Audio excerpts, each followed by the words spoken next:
What I don't understand about that is that normally most companies, they become big because they were customer friendly, they did something good. But then, yeah, indeed, the focus goes on revenue and they forget about the customer because, yeah, we've been successful, we've been doing it like this all the time, so it is okay, no worries. And then they don't, when the market changes, and I think that's an important one, when the market changes, they don't feel the frustrations of the customers anymore. They still think like, yeah, but we still have customers. Yeah, but they're growing older and older and older. But do you have an in-stream of new customers? And are those new customers coming back? Because I can assure you, I will probably never buy something online from that company.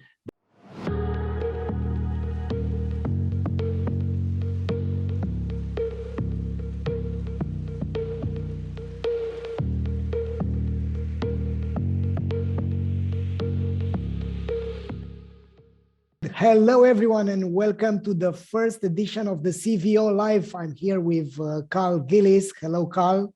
Hi, Valentin. Are you now in Belgium or are you in Africa? I am in Belgium for 1 month now. Yeah. Excellent. So everyone who's watching needs to know that this series has the purpose of teaching people about customer lifetime value, customer experience, and customer value optimization. I'm going to have a lot of bright minds. Hopefully, I'm going to persuade them to team up with me. But I have one of the best people right now in the first episode. I've met Karl and he rocked my world multiple times in Romania in GPEC. It's a great event in e-commerce, and then we had the good idea to team up and to build a course around customer experience, which is part of the CVO Academy. So stay tuned, because Karl is not only has a great mind, but he's also one of the, let's say, sharpest and the most amusing people in the digital e-commerce arena. Wow. So Karl, what do you think? What do you want to talk about today? Well, first of all, that's a lot of pressure now in my direction.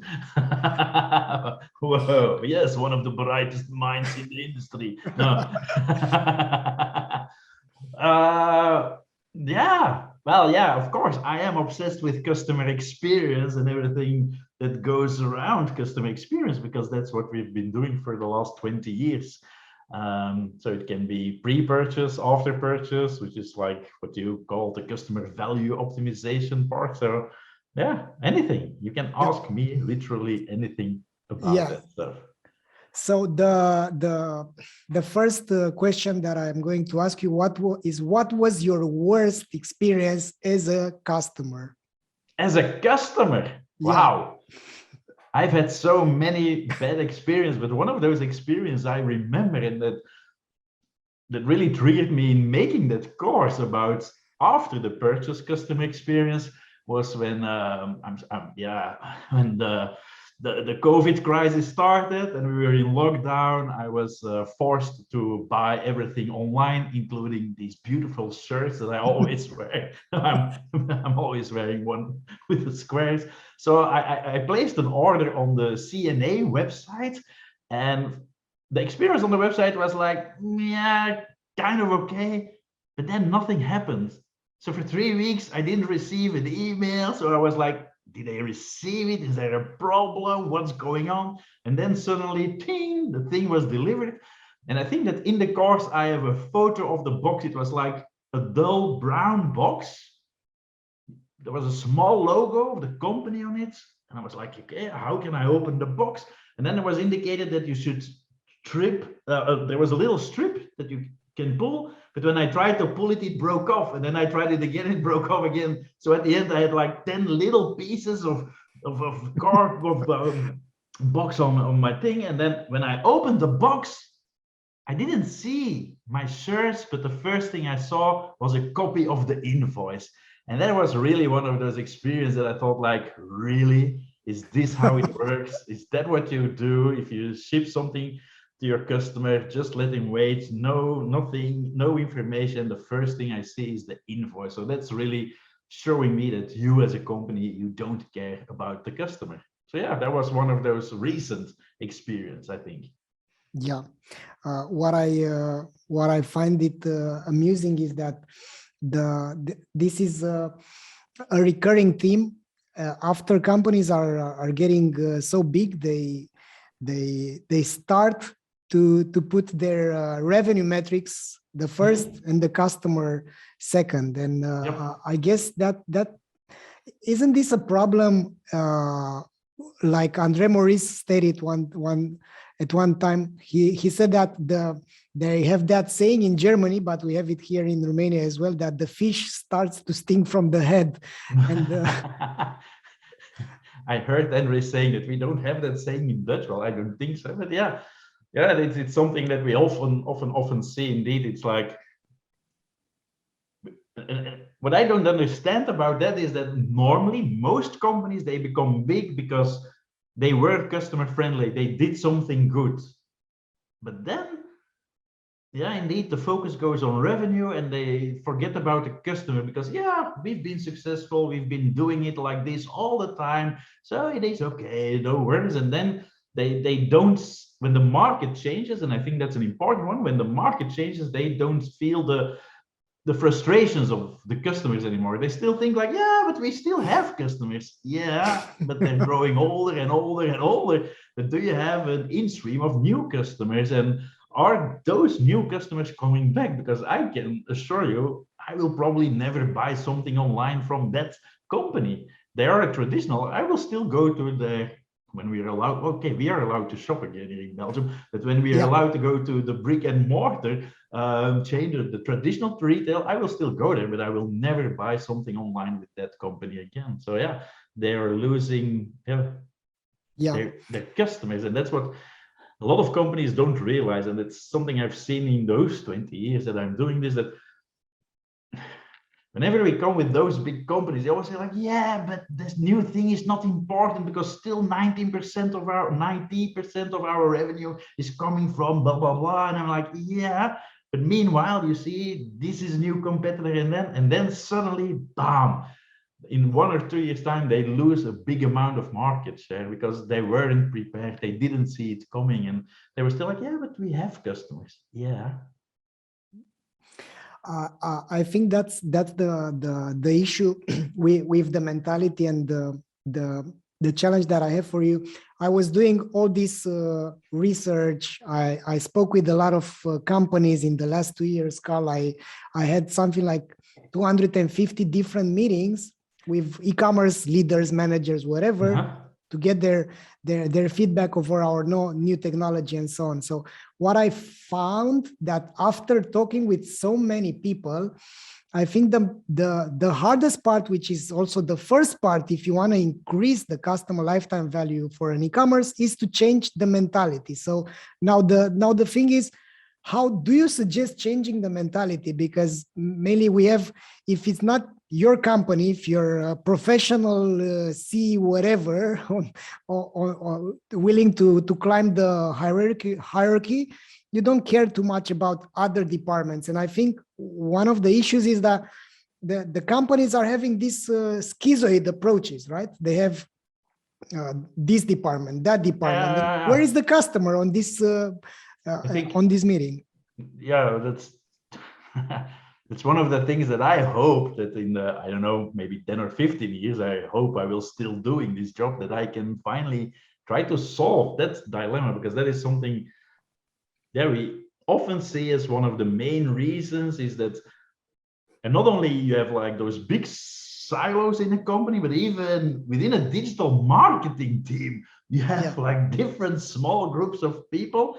And one of the problems is that they all have like different goals. Like it's the task of the SEO people to rank high in Google. It's the task of the SEA people to have like to get lots of people from AdWords. We have the social team, but they all have like mini goals, and their end goal is not the same. And the end goal, and I think that is, and I don't like those words like the big northern metric, whatever, star, but I think companies should realize that they need to give one main goal, because the goal of everybody involved in marketing, but I think even in a company is like, yeah, we want to sell more and we want to have happy clients. That's the goal. And the goal as such is not to rank number one in Google, and your goal is not to get as much people coming from Google ads. No, the goal is, hey, we have to have happy clients, we have to sell more, we have to have a lot of returning clients. That's the goal of everybody involved in the company. And then people would realize that, oh, we all have the same target. And I think that's one of the problems. And I know that a lot of people always laugh at the silos between marketing and finance, but even within marketing, we often see every little people on an island. And I think we just had it this week, and somebody went to one of our clients and they have like a big open office space. So people are literally sitting only 3 or 4 meters from the next desk. But even then, they don't talk to each other because, oh, it's a different, they don't talk about the business because it's a different little team with a different goal. And I think, yeah, making sure that people have the same goal, all noses in the same direction. That's a saying we have in Dutch, that we have all noses should point in the same direction, and then you can reach the same goal. Yeah, it's quite amusing that if you think about it from a significant distance, things are very easy to fix. I mean, you just need to fix a few things. However, they optimize for local maxima, and they knock their heads over ROAS, over doing this, over doing that. But they don't realize that it's so simple to have this metric. And that's why I love customer lifetime value, by the way, because it's a company-wide measure of success. It's not something that, and it's money as well, because if it's customer satisfaction, it's to whatever. If it's NPS, is not that. And the companies, of course, they are looking for the dollars, right? That's what they're after. And customer lifetime value is good. I think it's very significant because it should align everyone's effort. Hey, are we making more money from a customer throughout their entire life, or is this going down? But anyways, there are a lot of issues on this matter. What would be your suggestion for the internal champions? Because what I've seen in our clients' life as well, we've seen that there are some people which are against the other ones. You know, they are trying to move things. They don't have all the leverage. They can. You know, it's not like it's the CEO or the chair of the president of the board. Let's say we have someone which realizes, has this aha moment, and then they have everyone else. What's your suggestion for this person? Well, I think once again, it's easy to say because of course I started my own company and I've always been my own boss. But I would say just do it. And of course, one of the risks is that at the end you will get fired, but then the company wasn't right for you and you will easily find another job. But I think you should just do it. This has nothing to do with e-commerce, but I remember one of our clients, it was like a big government institution, and he was from the communication department, and it concerned he was also responsible for the website. And I said, one of the problems with your website is that you have too much information. Every department had put on so much information. And then we made a plan based on research and Google Analytics, like, okay, this is the top 1,000 pages, and are the other 10,000, literally 10,000 pages we should delete and throw away. And he was like, fuck, man, how can I do it? And of course, he started talking about it. And a lot of people were like, oh, you're not going to delete my pages. Whoa. And he got so many people against him. And then half a year later, he decided just on his own to just delete those pages. Just bam. And the funny thing is that only 3 or 4 months later, he got a first phone call from another person in the company. And he said, oh, Bart, do you realize that my pages are gone and blah, blah, blah. And Bart was like, yeah, but they're already gone for 4 months and nobody complained about it. We had no customers complaining about it. And if you only see it now after 3 or 4 months, they were not important. And then people start realizing, yeah, but if he had done it like the normal way, like going to every department, like, okay, can I delete Get their this page? approval. He was still doing it. There was, I think the end result would have been that maybe 10 pages would have been killed instead of 10,000. So, yeah. And of course, sometimes you will hit a rock, but that means that the company will not change. And then you have to find as a person, I think having a happy life is important. And then you should try to find another company that will listen to you and gives you the freedom to work on making the company better and the client relationships better. And that should be the goal of every company. Yeah, that's right. So Karl, let's presume that you managed to have a counterpart. I do know for sure that you don't work with all the customers. You are a very agile, specialized, and you keep your agency very healthy because of that. But let's presume you work with a company. What kind of let's say activities, what's your process looking to improve the customer experience? What are you doing and what the customers are expecting when they start working with your agency? Our customers, or what we do for our customers? Yeah. What you do for your customers.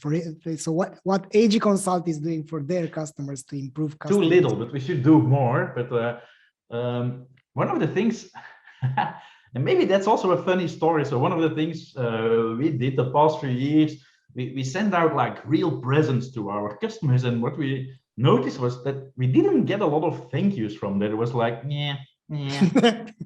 and then suddenly we started just to write them little personal thank you notes. And also in COVID, we did both things. We sent them chocolates, almost no answers. And we sent them a little really personal note. And on the personal notes, we got lots and lots of responses.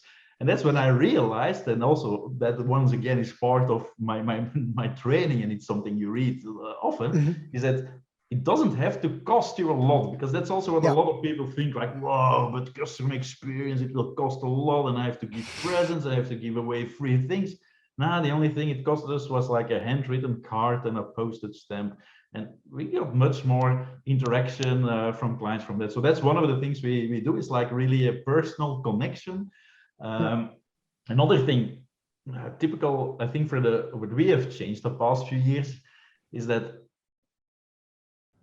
you have sales in a company like us, and you have the team that will work for the client. And of course, sales will tell the internal team what has been done. But what we've noticed is the same that happens on an e-commerce website. Between you buy something and between it's delivered, that's the project team, and you don't get good emails, you're like, wow, what have I done? Do I trust this company? I hope they will send my package. Will it be delivered on time? And we did something similar in our consulting agency, is that the salesperson and the team, they also meet with the client team, so that the client knows, like, okay, they're doing things, they're now transferring it from sales to the people that will work on it, and okay, we keep them posted. So between the sale and the kickoff meeting, we have more contact with our clients than we had before. So that's one of the small things. It's like, in e-commerce, it's it's what they call like buyer's remorse, like, whoa, have I done the right thing? But the same happens in a consulting service company. It's like, hey, I've signed the contract, but hello, now and then, what is happening? Hello, is somebody out there?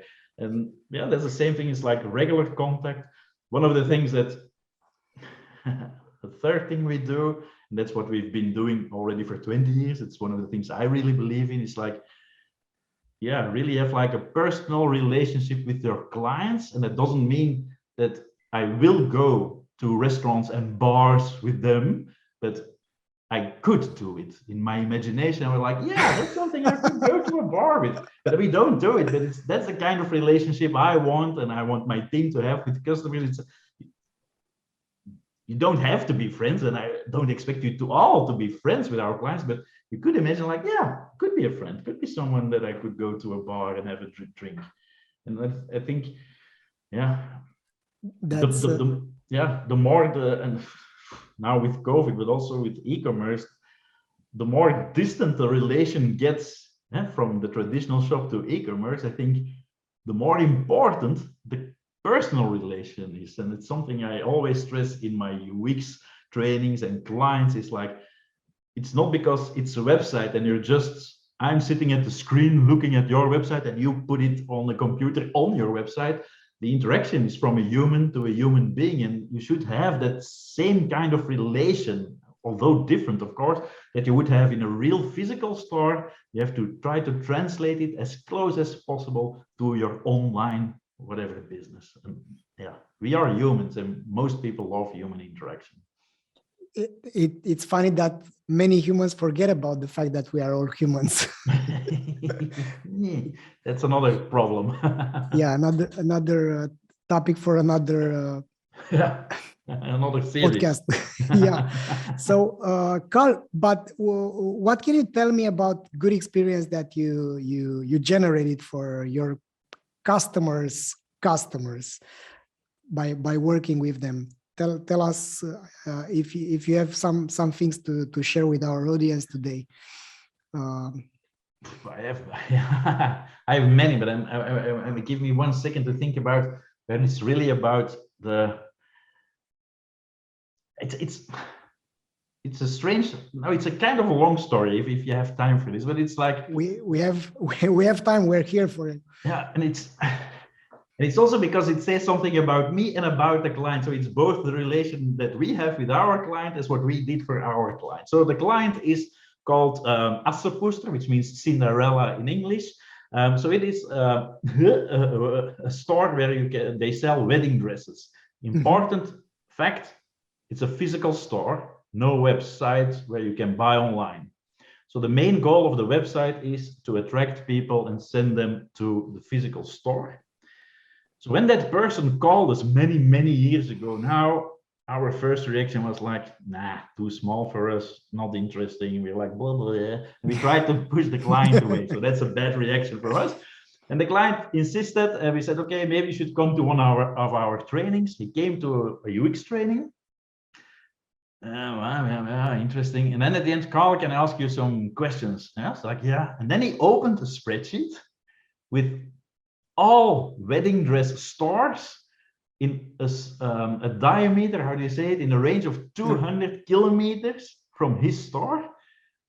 And the spreadsheet, I think it had like 90 or 60 columns, and he indicated everything, what was so specific, what you would do. And he said like, wow, most of these stores, they want the brides that they make an appointment. So at 10 o'clock on Saturday, I will come to try some dresses. And I was like, I want to be the different store where you don't have to make an appointment.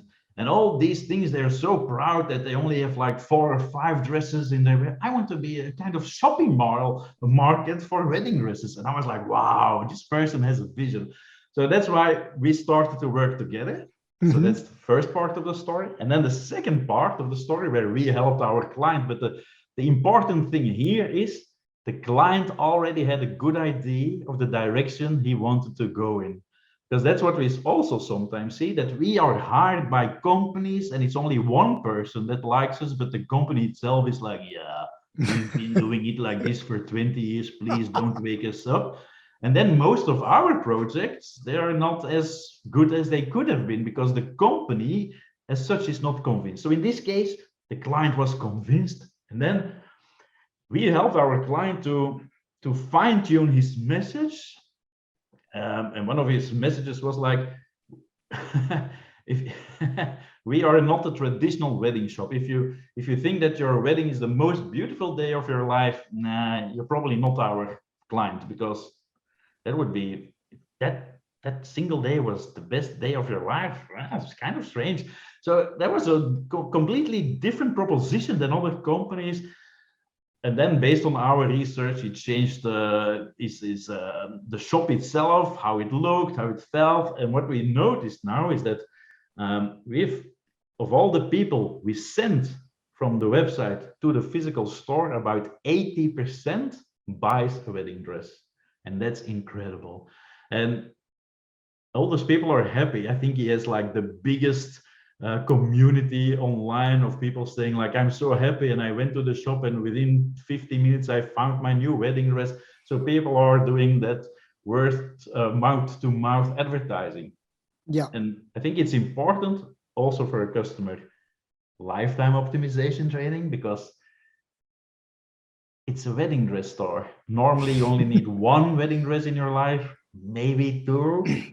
It's very Depending bad, on the so it's divorce rate. maybe three. But the goal is not to enhance the customer lifetime value. It's not that we will try to get people to get divorced and married again. So there, and that is something that a lot of people don't see. The value optimization is maybe not the customer itself, but it's Yeah. like the word to mouth advertising that they tell their friends like, wow, I've had a completely different experience. I could just go there and try wedding dresses as much as I liked. And people helped me. And wow, I walked away out of the store with a wedding dress. I didn't have to wait for 4 weeks when it was like completely adjusted to my body size, because he has that all these things in house. So that's I think one of our fun clients, a little client, but an important one. Yeah, you've touched a very important aspect, which I have also noticed, is that there is this, let's say, e-commerce growth flywheel, as I like to say it. Yeah. So you acquire customers, they pay, you get those money, you acquire more customers, and that's the normal, let's say, flywheel.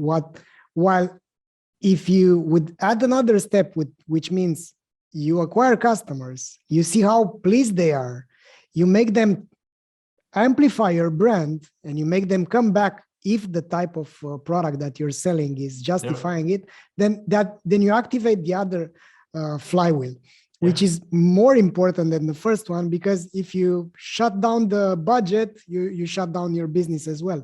But if you do your job correctly, then that's amplifying your business down the line. And even though it's so obvious, it's not rocket science. There are few companies which are actually focusing on that, and they optimize for this local maxima. And what I also find somehow amusing is that when I talk about these things, when we show them the impact, we have this RFM segmentation showing, hey, this is the impact of your returning customers, and few are the companies which are or the people that are realizing, yeah, we invest 95% of our marketing budget to acquire new customers, but the new customers generate something like 20% of our monthly revenue. I mean, isn't this awkward? And that's the status quo. And I want to address with you this topic. Why do you think this happens? I mean, I have my assumptions, but I don't have any kind of data on this front. Well, let's go back to that wedding dress store, the life of human beings.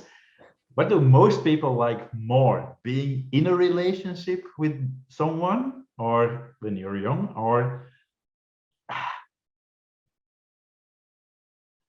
the phase that goes before? It's like attracting new people. That's what a lot of people still like. It's like, oh, the hunting, the Casanova. It's like, yes, someone new is interesting, but once you know them, it's like, nah, you lose interest. And I think a lot of companies are kind of organized like that. It's an internal organization. The sales team, they are rewarded to attract new clients. Yeah, they make a lot of money. Marketing has always been about attracting new clients. All programs in a company, all bonus systems, or most of the. Have you ever heard a bonus system for people from the customer service center? No. And if they have a target, it's like, yeah, you should at least handle 20 phone calls an hour. It's not like, yeah, you should at least have 10 happy customers in an hour. That's not the goal. The goal is like, for most companies, like quickly handling volume, as many calls as possible. So the orientation is completely different. Still, I don't know what the main reason for that is. And what I agree with you, it's like, it's almost impossible to change it. And the funny thing is, like, I always say in Belgium, but it's a company from the Netherlands that is also very successful in Belgium. We have a company called Coolblue, which is an e-commerce company. Yeah. Mm-hmm. They have one of the best websites in the world. When they will go international, I think, wow, that will be a big competition. But they also have one of the most incredible customer experiences all around. They invest a lot in internal people that can help clients, which is kind of crazy for most e-commerce companies. But you can call them, and if you say, okay, I need a new dishwasher, you will have the dishwasher or a dishwasher specialist talking to you within 2 or 3 minutes. For everything they sell, for every product category, they have a product owner, and that's like in the real physical store who can really help you. But that's what people talk about. The prices are higher than most of its competitors, because of course, if you give that kind of service, your prices are higher, but they realize that it's not only about selling the product, it's about getting those customers back. That's a second flywheel, but I think there's a third flywheel. It's also people like me talking about it to every single friend. I remember a few weeks ago, I was giving a training, a real physical training, at the university, and it was on the first floor, and I could see the delivery person from Coolblue, and it made me smile. People were like, "What are you looking at?" I said, "There's a Coolblue delivery person." He said, "It really makes me smile," because it's also one of the things they invest in. It's like delivering their products to the home with their own crew, if it's possible. And the crew is trained to have a small conversation with you, like, "Hey, Karl, are you Karl? Yes. How are you today?" And that's every other postman. I don't know how the situation is in Romania or the rest of the world, but every other person here in Belgium that delivers like, "Meh, here's the package, sign, bam." It's like, whoa. But they are like, "Hey, Karl, how are you? How's your day?" "Okay." I think, well, it increases the experience. And that's why we have those 3 flywheels. It's like, of course, new customers, important, because you don't want to get to end up with no customers at the end. It's returning customers, and it's the word of mouth to mouth advertising. It's so important. But yeah, to answer your question, I have no idea why. Well, I know why companies started like that, but I don't understand why they don't change it. And I think when we look back 30 years ago, when I was still young, investing in a new customer was the thing that was most important. Because if I was a client at the bank, my parents, they stayed with the same financial institution for the rest of their life. They stayed with the same insurance company for the rest of their life. So I think in the old economy, that part was incredibly important. Customer experience, fuck you. That was not so important 30 years ago, because it was so difficult to change.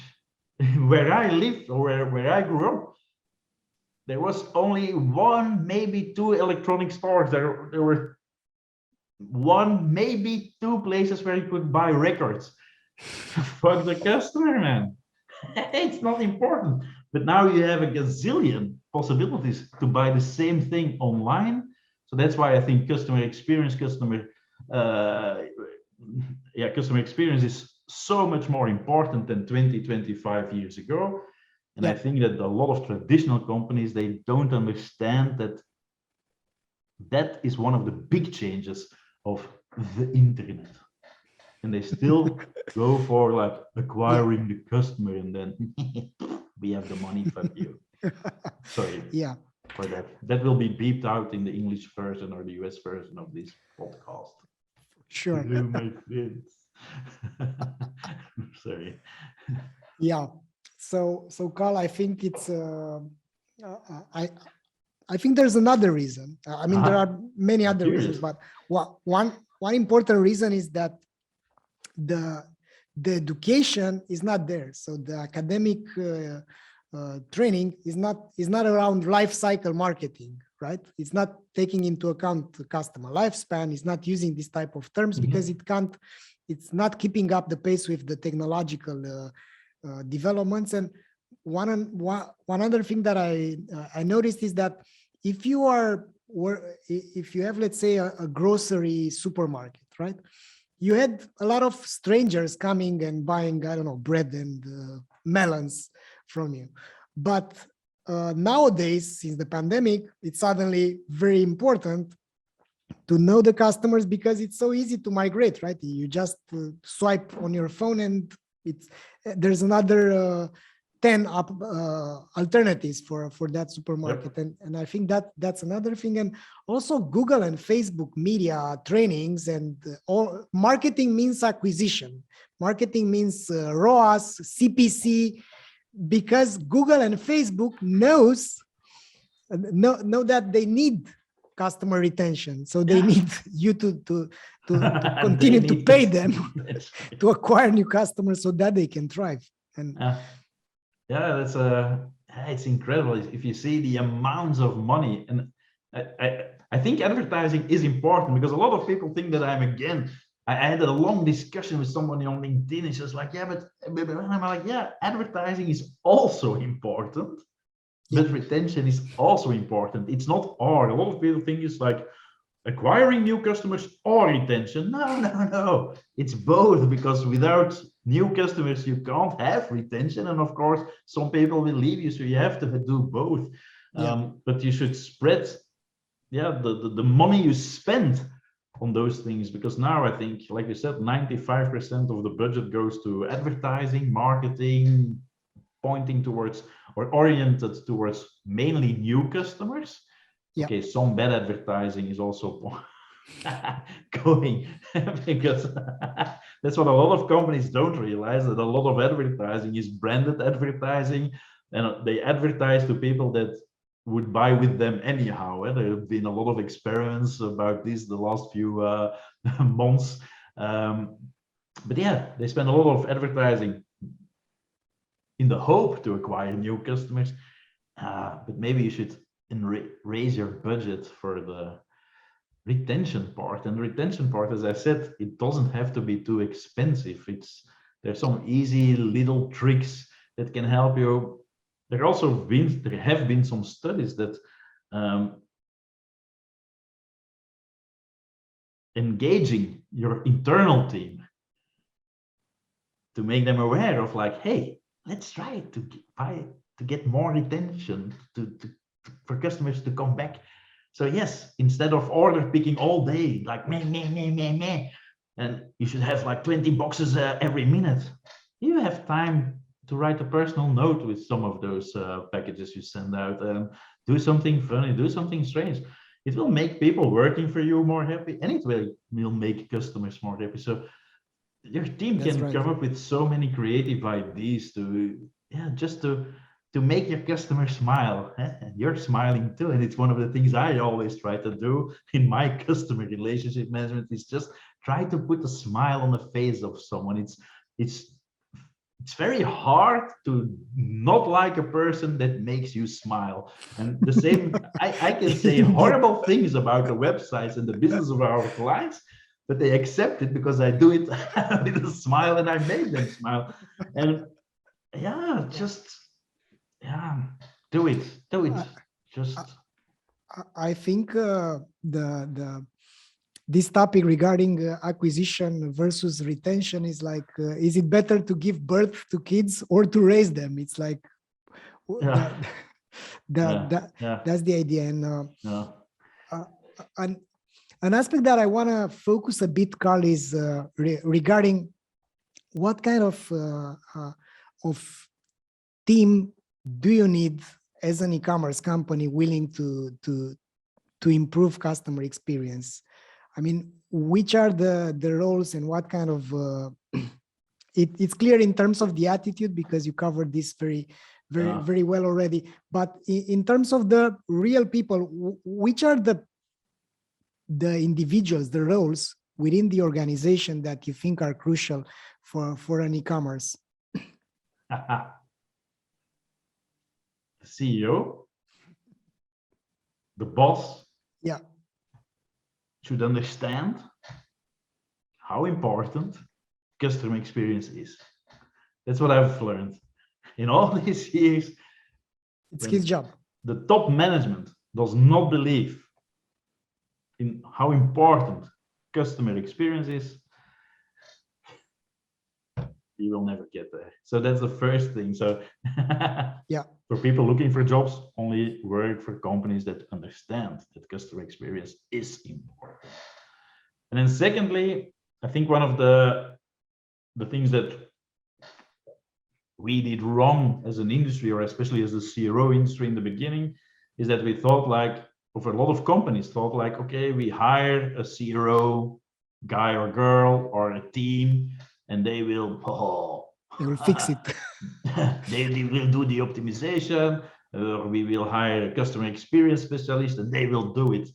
And that's now not how it works, because then you have that little silo with the conversion optimization team and the customer experience team, and they don't talk to the e-commerce people, they don't talk to customer service, and you have the same problem. So what we now often see, and I'm not a big specialist there for creating teams, is that more and more companies go or evolve towards what they call a center of excellence, and it's the same team or the same person, but what they try to do is to educate every single person in the organization and to say how important it is. Even in a big company, I'm just giving an example, even the finance department, and a lot of people think like, well, finance department, not important, they just do this, but even the finance department should understand how important customer experience is.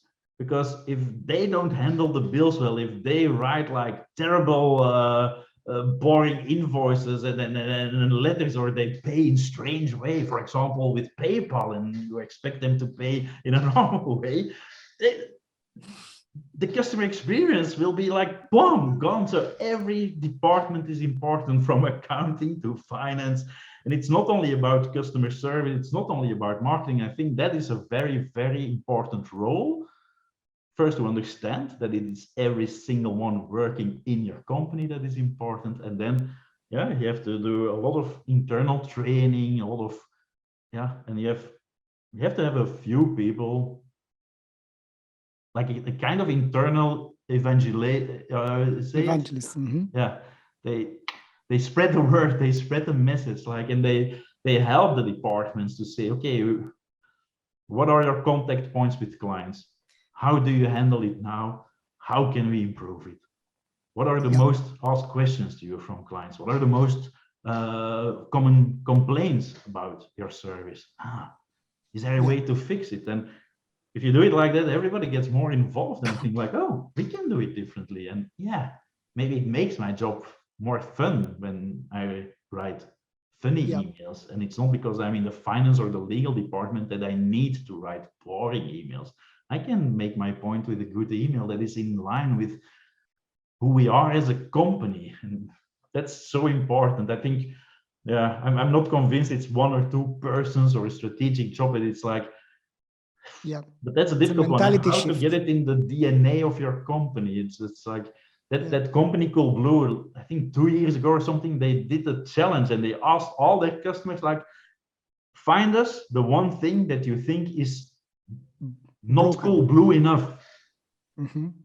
And of course, people start like, yeah, that's a strange thing, and they found like one kind of, I don't know, a form that you have to fill in when something arrived broken at your thing, and indeed that form was like a kind of like legal form, and then Coolblue changed it, and they gave $10,000 or euros or something to the person who found the thing that was most un-Coolblue-ish around. And I think that's important, internal, but also to your customers. Try to make it clear that you really care about the customer, but then the top management should really, really believe in it.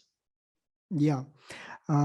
Karl, regarding your part from the CVO Academy, there are these steps in terms of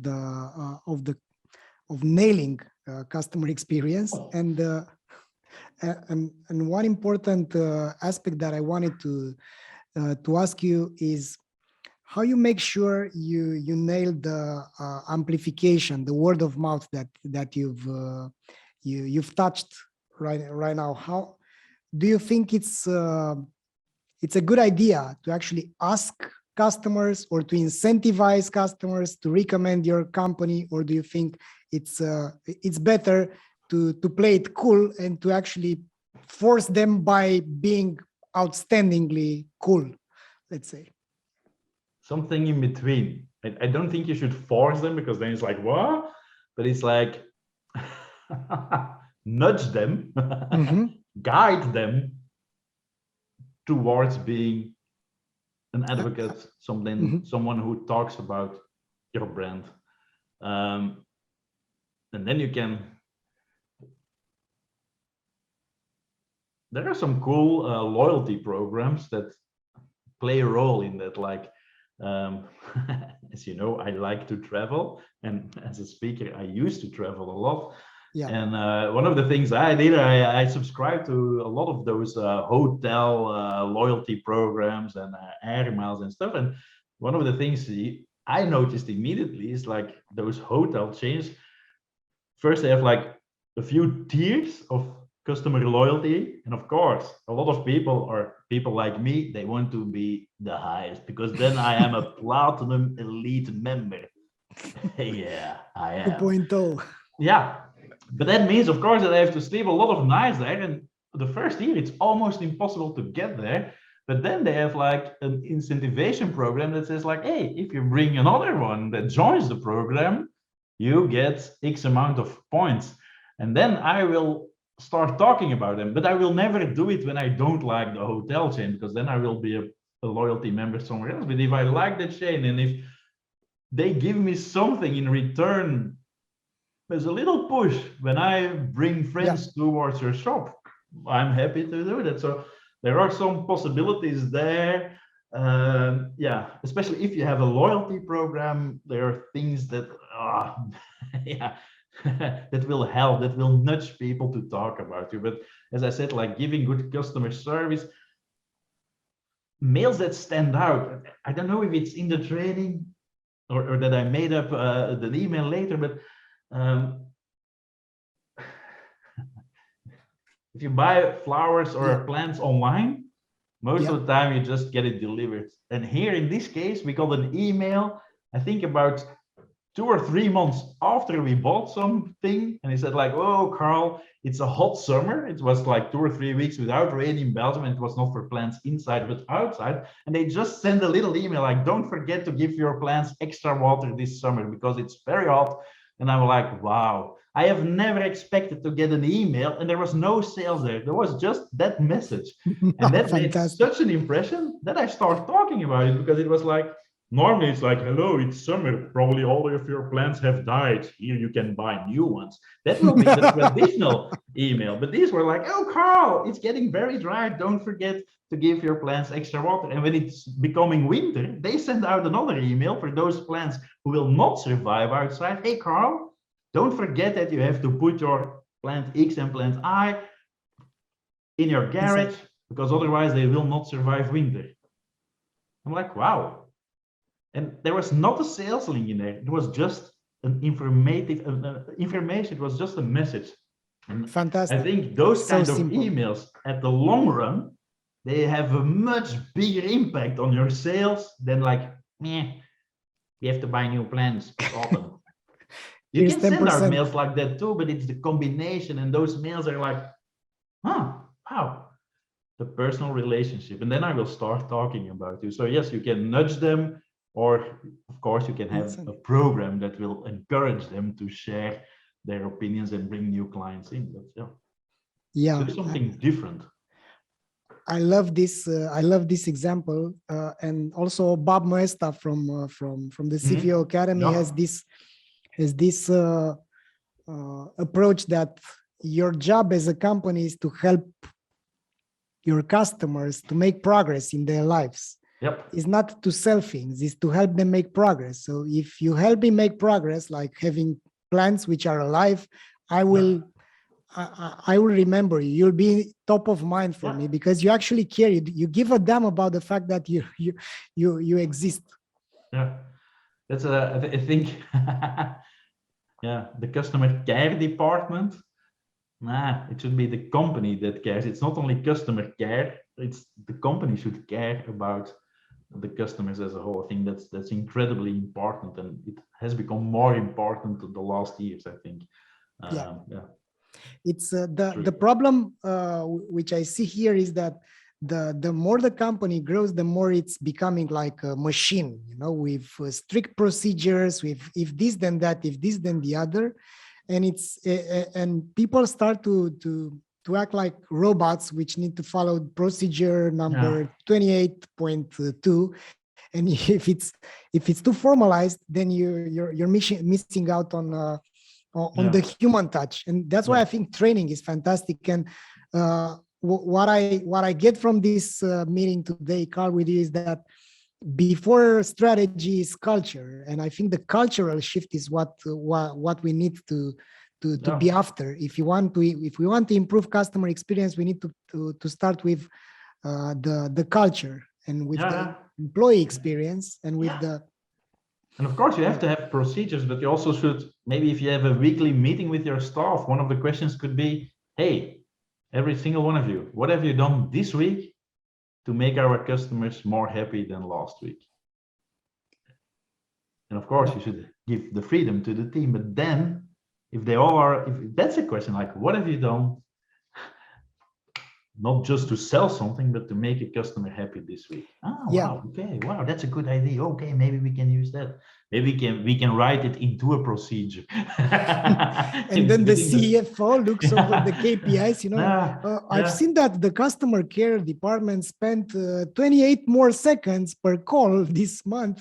What's going on? We need to hire 2 more customer reps, and we will be done with 20K per month. So well, it's like I'm pretty sure that those people at the Coolblue company, I don't know the internal rules, but I don't think there will be a time limit on a phone call, I guess. But I have never ever have the feeling like that they want to quickly handle it. It's like they give you the information, they help you choose a product. It's incredible, and that's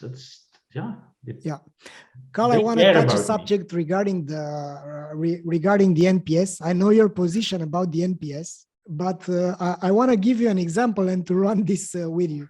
So one of our first customers, office supply company, they pretty small company. I mean, they have something like 80 different employees, and they've started to track NPS by RFM group, and our guinea pig, right? They've started using our technology, and we tweaked the technology to make sense for them. We delayed it with 3 months to make it happen. You know those stories. But at the end of the day, we made it happen, and they realized that the office supplies, their best customers, of course, were companies which were buying paper and pens and whatever, and whiteboards. And when they've started, they had something like 72 NPS, and they were tracking it like an average. After working with them by their side, we managed to help them not only to track NPS, but to look at what are the segments of customers which are giving certain scores. And NPS they were using their own fleet here in Bucharest. They had their own delivery stuff, and they also used DPD or whatever. And the NPS was 71 with the other, and 85 with their own. So I mean, it was a huge difference. And moreover, what they've started to do was to look at the NPS by the customer rep. So mainly they started to do like a bonus scheme. If you have above 90 as the NPS, you get a bonus. And suddenly their retention went up, their NPS went up. And I think what's important here in this example is that NPS as an average is bullshit. I mean, after all these years, is like an average which is hiding a lot of stuff. It's like a bounce rate, right? You track this average. What's your take on this aspect? Well, then I agree, because I'm against. If people know me, I'm against NPS, but I think the main reason is because it's one question, and it's a question about the future. But if you just use it to see like, does customer satisfaction increase or decrease? It's okay. I think it's more important than that you have also an add-on question. If people give a score, that you ask like, okay, what is the main reason you only gave us like 2 or 3? So then you get valuable feedback that will help you to enhance things. But I really think that's the thing that about the segmentation is incredibly important. It's yeah, you can do it with NPS. We also use it with an e-commerce client to pinpoint their message. We just looked not at the NPS score, but we looked at it was not TripAdvisor. I forgot the name. Okay, so it was like a big review website in the UK. I'm sorry, I forgot the name, but the company had more than 4,000, almost 5,000 reviews there, and we just imported it. All Trustpilot. Yeah, all 5,000, and then we looked at the most common words that were used in the 5-star reviews, and the most common words that were used in the 1- and 2-star reviews, and then we noticed like, that's what people like about you, that's what they don't like about you. And the funny thing was that what people didn't like about the company had mostly to do with different positioning, because one of the things they promised in their advertisements was not really 100% true. It was not a lie, but they made it seem like too easy, and in reality it wasn't that easy to accomplish. And people were like, yeah, you promised it was blah blah blah. And then we adapted their marketing, we adapted their unique selling proposition and so on, and now we see that an overall increase in even the 5-star reviews. But it's the same thing, just don't look at average scores. Whatever system you use, NPS or customer effect score, it's not about the score. Well, yeah, it's a small indication, but it's about segmentation, and indeed what makes customers happy, what makes them unhappy, and can that help you to improve your service or to even target your audience more? Yeah. So yeah, I also think that this any kind of measurement, of course, is better than no measurement, because we do have this corporate stuff. You know, I got this survey. How happy have you been about the experience with us? And I was like, and then I've sent it, and I was satisfied. You know, I told them they're gonna do something about it. No response, nothing. It's like they have these freaking automated systems to capture customer voice, and every quarter they look back. They got like thousands of responses. They analyze them, and they don't do anything about the real individuals that have a burning issue. Like, I've ordered toys for my kids 5 years ago when they were playing, and I haven't got them on Christmas. And it's something you can solve, or you can do it automatically, that you try to see if there's an email address in a reply of a survey. It has to go to customer service. Or what we do in our surveys is that when you and you pushed enter, then on the thank you screen, we really indicated in big like, hey, this is not a customer service request or a support ticket. If you want to open a ticket, click on this button, and they just boom, and then it is automatically also sent to customer service. So yeah, that's indeed what we noticed sometimes with our clients. Like 1 year later, we see like, oh, somebody complained and we didn't do something about it. So yeah, that's and that attitude tells a lot about, does a company really care about the customers, or is it just like, someone had the task because all other companies do surveys and we will do a survey too, whatever? Or is it like, whoa, True. That totally makes customers unhappy. You know, it's I think it's worse than not asking them nothing. You know, it's like it's like, then you have the sound of silence. It's like, okay, nothing happens. True. Great. So Karl, I think we need to wrap up here. Sure. Any last thoughts for the future students? By the way, we have some great feedback from the first. I think there are more than 120 students that have been through your to our joint program. So, any last thoughts? Why should someone care about CVO and customer experience? If you don't care about your customers, why would they care about your company? So I think that's the most important thing.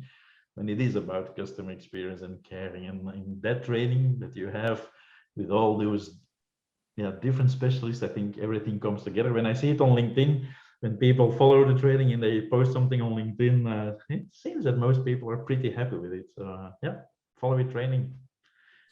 And really, Excellent. not just follow the training, do something about your customer experience. Change something, Excellent. So, Karl, thanks a lot for being. Thanks for having me. It was a pleasure again, and I hope that in a few months' time we can see each other in real life again, when hopefully conferences will finally, hopefully, be possible again.